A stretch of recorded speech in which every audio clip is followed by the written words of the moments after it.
So, good morning, everyone. Have been doing a lot of work with ChatGPT-4. I've been using it in the course I teach right now at Lehman College. I'm going to just talk a little bit about what I do and share some of the GPTs that I've customized very briefly. But what I really want to kind of wrap up with talking about is just a change in paradigm around using AI in learning. And I think after having experienced the previous presenters, which was a wonderful presentation, I think mine is a very natural segue from that conversation. So I'm looking at AI in terms of what I call dialogical tools, something that you can use to reflect more deeply on your own thinking, to extend your thinking, to gain different levels of objectivity in your thinking, and to collaborate and whatnot. So let me just kind of go through my slides so I do this quickly and effectively, and I can trust myself. Okay. All right. So, typically in popular society and culture right now, AI is being promoted as this thing that will do things for you. It will ease difficulty. It will create more convenience. In education, we have a fundamentally different problem. We're not trying to eliminate difficulty. Difficulty is what allows the learning process to be effective. You have to struggle in order to learn. Zone of proximal development, Vygotsky, it's a very basic principle. If you're struggling through something new, you are able to learn it and internalize that learning. I'm a writing teacher, and you'll see the irony of what I'm about to present momentarily. But when I think about the learning process, I'm thinking about the work that is required to learn something. And as a writing teacher, what I want students to do is struggle in their writing in order to see things differently and to change their way of viewing reality, which you can only do by going through a drafting process. So the question I have here is, can AI be used to make necessary difficulty that we have to experience to learn something that's actually productive? Can it enhance it? Can it make it better? I struggled a lot with AI when it first came out, when it blew out on the scene a year and a half ago. I awoke to that news of horror. And then I decided to embrace it in order that I could. And I went through an incredible journey that I don't have time to share. Now I'm an advocate for it. How did that happen? That's another presentation. But in any course, I realized over a lot of experimentation that you have new opportunities for multimodality. You have new opportunities for independent and collaborative work with students and alternating back and forth between those two modes. You have the ability to enact learning in real time simultaneously, not knowing where it's going to go. Content that is dynamically experienced as opposed to content that is static and fixed that we receive passively. So this became very interesting to me. We could do these kinds of things. What I'm currently doing in the course I teach is I'm using 4 different customized GPTs. Now, what I mean by a customized GPT is if you have a paid subscription to ChatGPT-4, which I do, and it costs me some money, it's a little bit more than Netflix, which I also have a subscription for, but I digress. If you have access to the full ChatGPT-4 suite, you're able to customize GPTs. What that means is you're taking the base programming of ChatGPT and you're kind of channeling it into a certain series of functions and tasks that you want it to do for you. How do you build these? It's actually insanely easy. You can make a bot in about 15 to 20 minutes. You write in plain natural language like we're all using together right now. This is what I want this bot to do. This is its name, and it's going to be a helpful assistant that does X, Y, and Z. So I set up this one called Newob, which is the primary one my students use. And I have another one called Nuliti Redux. But I'll talk about Newob here because they both work very similarly. But the idea of Newob is that what I want to see my students doing is I want to see them thinking deeply and going through that process of difficulty when they're learning. I want to see how that happens. I want to, so I'm giving them readings, course readings that are in the form of PDFs. Some of those readings are more challenging than others, but I upload all of those PDFs into this particular bot called Newob. That bot has access to every single PDF that my students are reading in my course over the progression of the semester. So we can talk to them about it. It's a discussion partner. What you do is you come into Newob and you engage in a dialogue with it about the reading that you are currently working on. Now, the first time I did this with students at the beginning of the semester, they were all quite irritated and frustrated with me. They came back complaining, saying, it's not helping me with the reading. It's not help. All it does is ask questions. I said, yeah, that's exactly right. It's not supposed to help you. It doesn't interpret the reading. It doesn't simplify it. It doesn't summarize. It doesn't explain. It doesn't give you any kind of leg up on understanding what you read. What Newob does is Socratically respond to you every time with 2 questions about what you just said about the reading, asking you to think on a couple of different levels about it. You can answer those questions and continue the dialogue with Newob. You can choose to say, I don't want to answer those questions and ask a different question or make a different comment and drive the conversation in a different direction. But for however long you interact with Newob, you're creating a chat transcript, which you then, as a student, send to me. I have a record of that dialogue that you conducted with that bot. Now, I don't want to read through all 28 pages of somebody's hour-and-a-half dialogue with the bot, so I do have an assignment with Newob. I want you to take the 3 or 4 key sections of that dialogue that you had. I want you to cut and paste them and put them right, take a screenshot, put them on a Word doc, and I want you to write some annotations about what was happening at this point in the dialogue. Why did you ask what you asked? What was surprising to you about what you heard? And at the end of all of that, I want you to write me a 300-word reflection on what the experience was like, having that conversation, what you learned from it, what you gained from it, what you don't like about it. And so I end up getting this deliverable hard copy assignment that is completely dialogical and formal. I don't have any worries about plagiarism. It doesn't exist because I'm not teaching in a way where plagiarism or intellectual disingenuousness would come into play.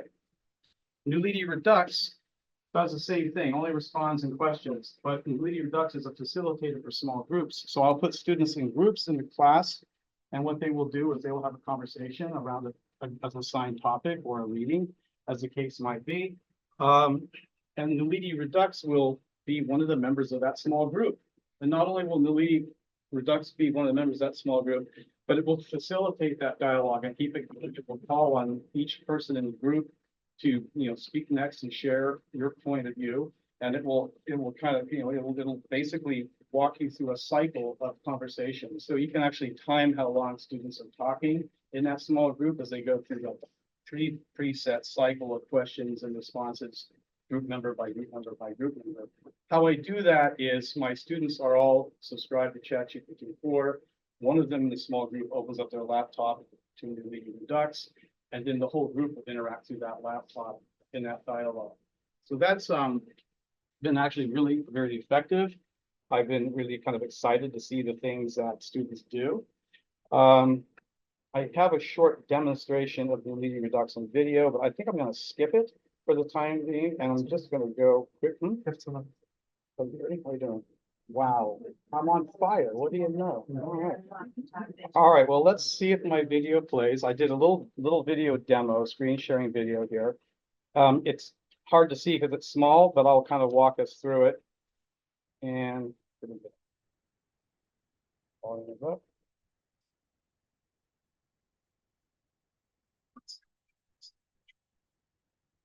Just like it, the conversation starter down here at the bottom. We are discussing. Hold on a second. Let me do this so you get this out of the way. Nuliti Redux is designed to work with a small group. Let's go ahead and try it out. First, I hit the conversation starter down here at the bottom. We are discussing a reading. This gets Nuliti Redux going. Nuliti Redux greets everyone and asks for our names. Now, it's always a good idea to have some pre-made paste-ins, which I typically do. So I'll come over here and copy this. I'll go right back over to Nuliti Redux and paste this in. And I'm responding that our group is Xander, Yalu, and Zelda, 3 group members, and we are reading Dewey's Interest and Effort in Education. Nuliti responds, great to meet you, names each one of us, and says that today we'll explore Dewey's Interest and Effort in Education. Let's start the discussion with Xander. Could you share your initial thoughts on Dewey's ideas about the role of interest in education? How do you think Dewey's concepts apply to today's education settings?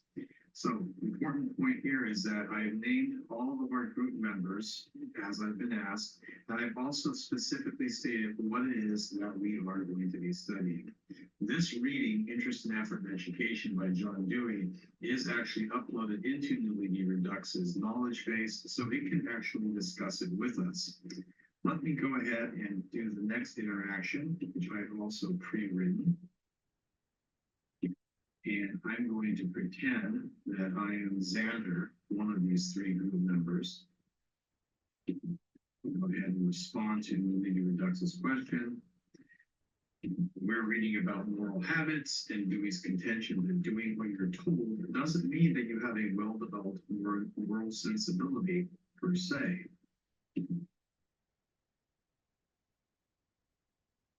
The Nuliti Redux replies, that's an intriguing point, Xander. Dewey's perspective challenges the traditional view that obedience equates to moral development. Instead, he suggests that genuine morality involves understanding and engagement rather than simply following directives. Gallo, what do you think about this idea? How do you see Dewey's approach to moral habits influencing modern educational practices or parenting styles? I'm gonna pause right there and stop it there because I think that's enough. What I wanted to demonstrate by this is that I prudently read out everything that he's writing because there's no way you can see this. But what I want to draw attention to is I ask it questions and it gives me responses that are actually higher level questioning, shockingly enough, that does push the thinking. And you'll see that as it's designed in Nuliti Redux, switches, calls on the next person in the group to respond. So it's very structured, but it's very, it's very free form too. I've done this any number of times with the exact same prompt and gotten a slightly different response from the bot each time. It's never exactly the same. It does not generate the same questions back each time, even with the exact same prompt going into it. So there's this level of unpredictability to it that's remarkable. When I assign a class to do this, I have 3 or 4 groups in the class. They're all maybe asking the same question or very similar questions about the same prompt, and they're getting a whole variety of different angles on that response from the bot, with different logins. So that's what I meant about it being very dynamic and very unpredictable, very much in real-time learning. Switching gears to a couple of other bots that I use in the same course. And this is what I use, having students use for, these are a little bit hard to explain, but I'll do my best. Frax and Verso. So I have students are required in my course to do 20 hours of field observation in classrooms, which ends up being them going to classrooms in various locations and really taking notes and whatnot. I teach them how to take notes in a very fully spatial way. I want when you take them, because I do the class, I'm a field supervisor, I'm observing classrooms all the time myself. I instruct my students, when you observe a classroom, observe everything in that room.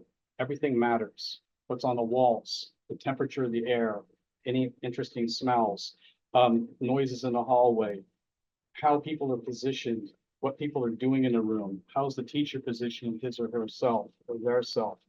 All of these things factor into the learning space that people are in. So I encourage my students to take notes on everything, even if it seems absurd to take a note on that. Don't just take notes on what's happening with the lesson instruction itself.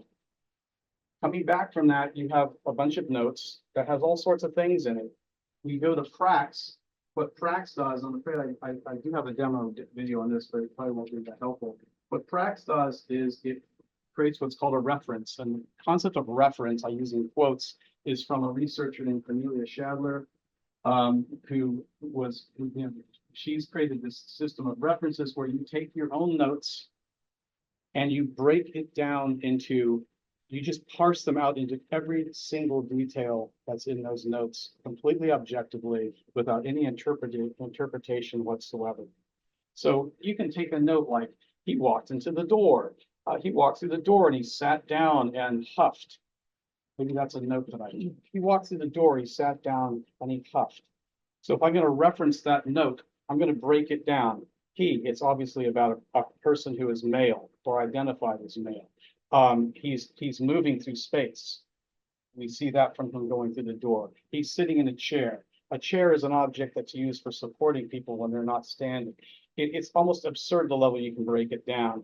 But when you break a note down into maybe a paragraph length of minute granular description of what's actually in that note, you start to see a little bit more clearly things you might have missed or not noticed in your initial observation. So it allows you to reflect more deeply. It's a lot of work. Prax does it automatically in 1 second. Prax breaks it all down into 2 to 3 paragraphs that parse out every single thing in that little note that you put into it. That's been remarkable. The other one, Verso, which I also developed out of Community Shepherd's research, does something even more strange and mysterious. Verso will take a chunk of text. You know, text is written typically with a speaker. If we were to put what I'm saying right now into written form, I would be the speaker of the text. I'm the one doing the speaking. And maybe I refer to somebody in the room. Maybe I refer to Dante right here and I say, Dante helped me a lot today with my technical problems before the conference. All right. I take that statement, I put that into Verso. Verso will keep all that information intact, but write it from the perspective of if Dante was the speaker. I helped him with all these technical problems that he had. He was a little bit stressed, you know, whatever. But it will flip the perspective of the text without adding or subtracting any information or turning into something different.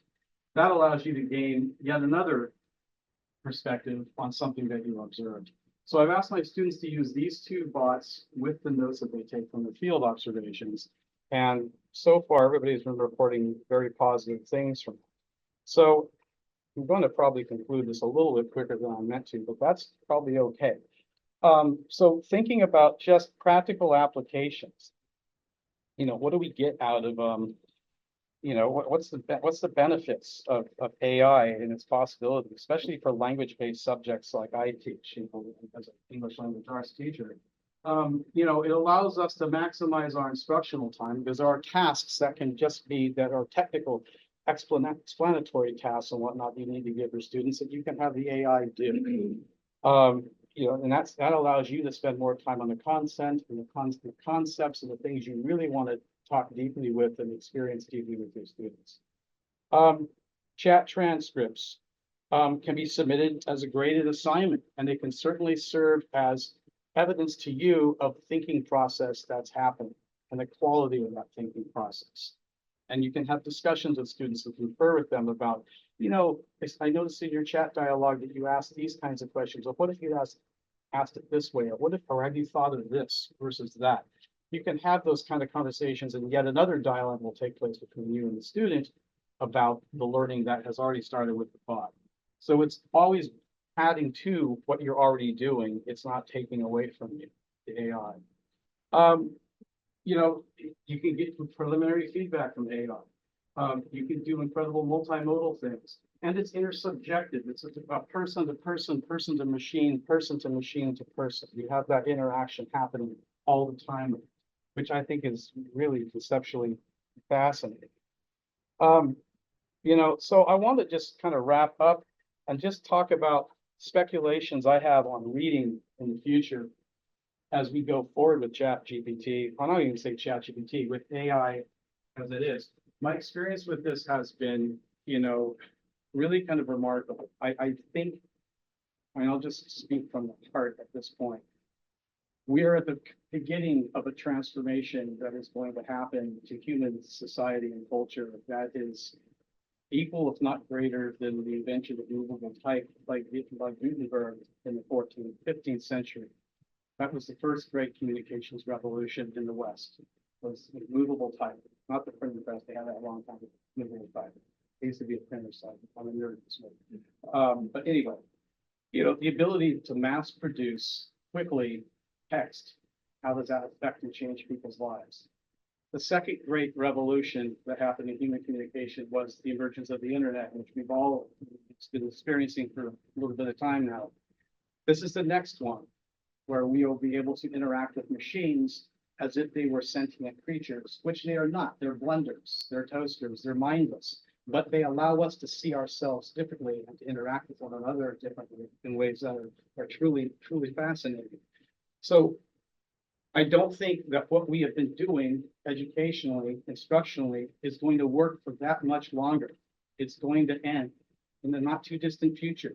5 to 10 years at the rate of development that AI is taking, how we read and how we write are going to be very different creatures, very different things.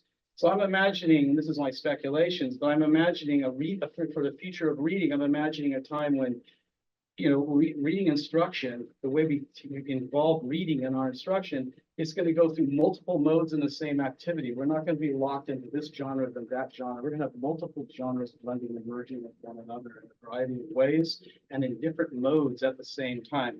Image, video, text, all supporting each other and merging. We already see that, but we're going to see it on a much more intensive level. Deep reading, the ability to read something really thoughtfully and meaningfully, and for a sustained, protracted time. Yes, I'm one of the last few people that reads novels, but that kind of ability is going to be something that's very privileged because it's going to be rarer and harder to find if we're going to realize its value. I would hope and being rather utopian. All right, we're going to really have to stop and think. We have to be intentional about how we use media and how we connect with reading and what we do with our time with it, not just living as victims of whatever motivation or stimulus it brings to us. And finally, I think we're going to move in a much more oral direction. We're going to be much more orally expressive.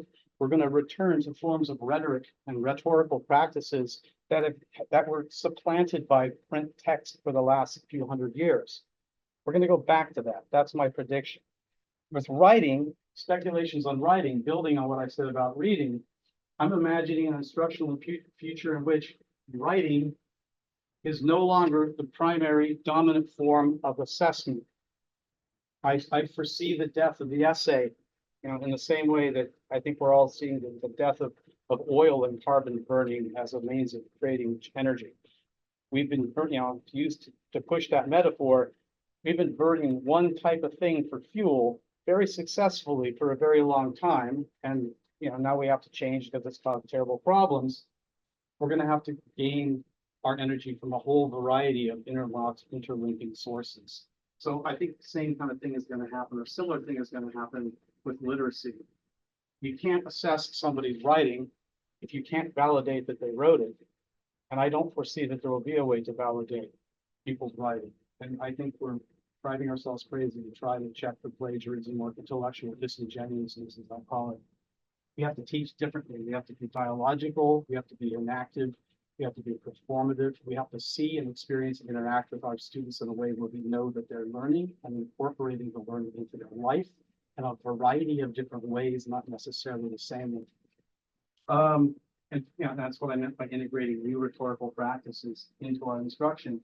We're going to go into a future, I believe, with writing and reading, literacy itself. We're having multiple literacies that are highly dependent upon orality and performativity, and that really attend to the affective qualities of experience and emotion and bringing that into the learning process too.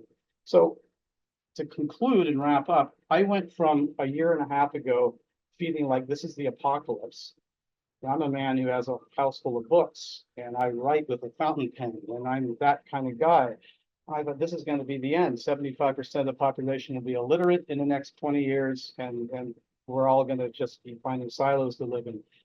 And now I'm like, you know what? That could happen, but we could do this instead. And so with that, I will conclude and I'd love to take your questions when we have time for the lunch. And so thank you so much. Appreciate you.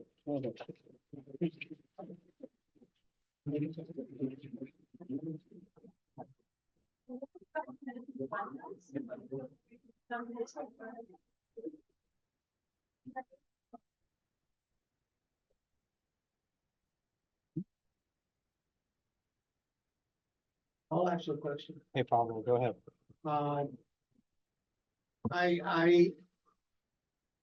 You almost answered my question with text being the